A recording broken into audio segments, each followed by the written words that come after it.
American isn't the color of our skin or our ethnicity. Americans are people as diverse as humanity itself. But out of many, we are one. Because as the life story of our next Vice President, J.D. Vance, reminds us, we are all descendants of ordinary people who achieved extraordinary things.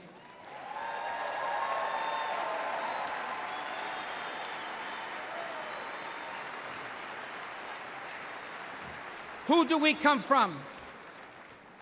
We come from pioneers who ventured west to chase their dreams, and slaves who overcame bondage to claim their right to the promise of America.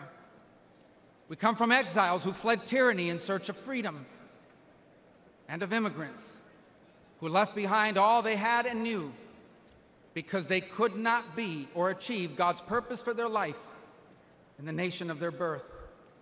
That is an American.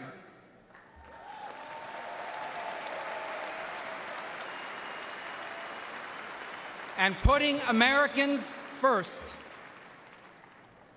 must be what this election is about.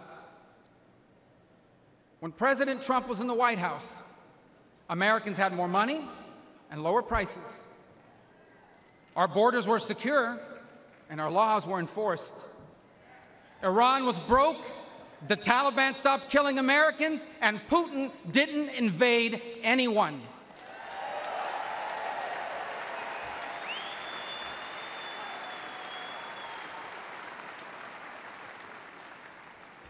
Now, under Biden, high prices devour paychecks.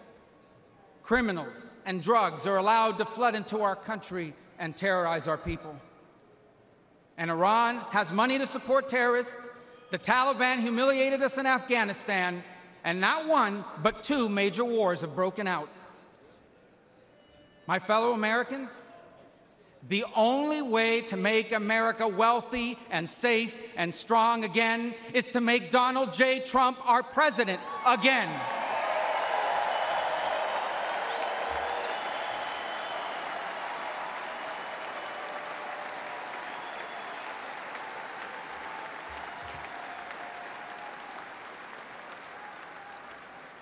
Our country has been injured by the bad decisions of weak leaders.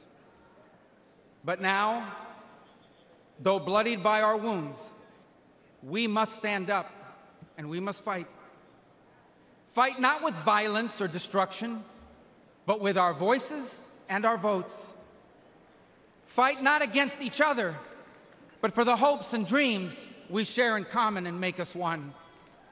And fight for an America where we are safe from those who seek to harm us on our streets and from abroad. And we will not be alone in this fight. For leading us in this fight will be a man who, although wounded and facing danger, he stood up and raised his fist and reminded us that our people and our country are always worth fighting for.